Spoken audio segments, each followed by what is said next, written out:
stata abbastanza spontanea come cosa, perché appunto sono stato contattato dal team Disney Pixar e mi avevano chiesto se avessi avuto voglia di far parte di una boy band.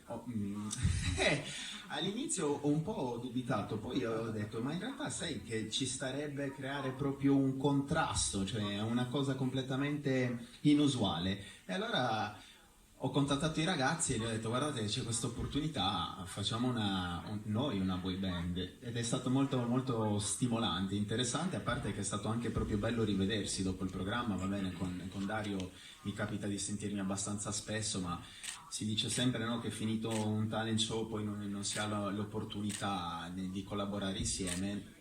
Loro stanno continuando a fare la loro musica, ma abbiamo avuto la possibilità di entrare nel cinema e di entrare con le nostre voci, quindi è stata un'ottima opportunità. Chi lo sa, magari poi da ora in poi formeranno una boy band. Ragazzi, ce lo vedo benissimo proprio. Totally should. Non vede l'ora. Ce lo chiede tutti i giorni, ci chiede ragazzi, ma facciamola questa boy band. Cerchiamo questa occasione. Esatto, e invece niente, noi non gli diamo questa soddisfazione. Dai che c'è, dai che sono buono. Okay. In realtà sta prendendo lezioni di danza ultimamente.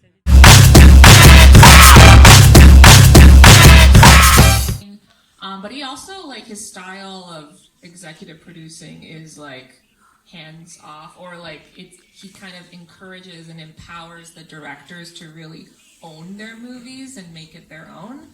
But he is like a huge animation fan, and like loves the idea of pushing style. So we really brought him on like early and frequently to help us figure out the unique look of the film and how we wanted to push the animation and the expressions and the color. And the great feedback that he gave us always, like he was reminding us, like, don't just do style for style's sake. Make sure there's like a reason for it. Make sure the style is pushed to support the story and support the character and the emotion, and always have like a good reason for what you're putting on the big screen. Yeah, he would sit with us, and for instance, I mean, there's a whole beginning of this movie that we ended up cutting. It was already done. It was all the way through production.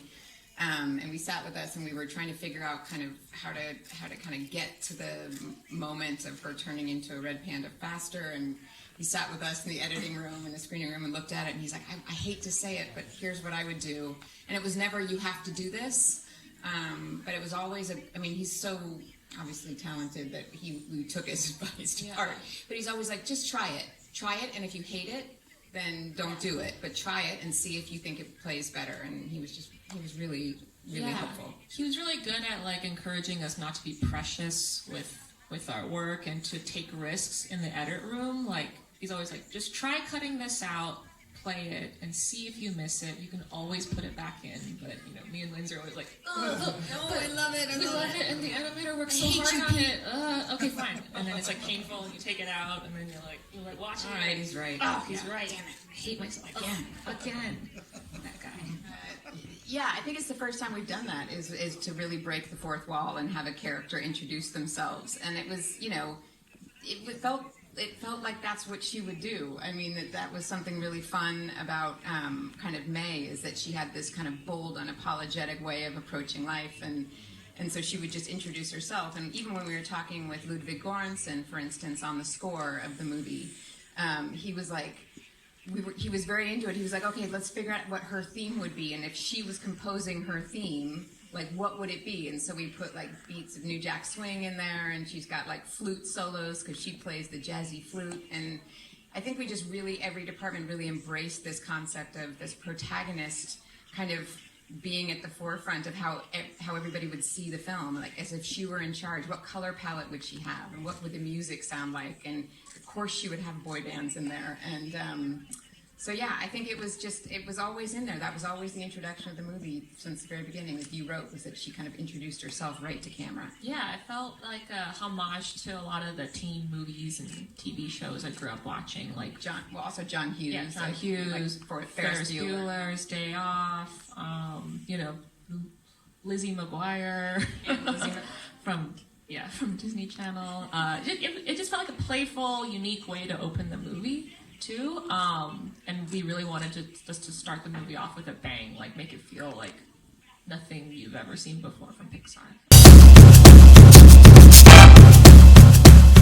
In I think all industries, but especially in animation, I feel like it's an exciting time to be in film and animation. I think the audiences are hungry for different kinds of stories from different kinds of filmmakers, and my graduating class in animation school was like 50-50 male and female, and now I think the enrollment in animation school is like majority female. So I think you're just naturally seeing this shift from a more male dominated or male focused industry to like more girls are getting more naturally interested in animation because I think of the internet and like streaming and access to like all of these things that they didn't have access to before. I think Pixar was really glad that Domee was first because she was so bold in her filmmaking. She wasn't tentative at all. Like she burst open the doors, and there's so many.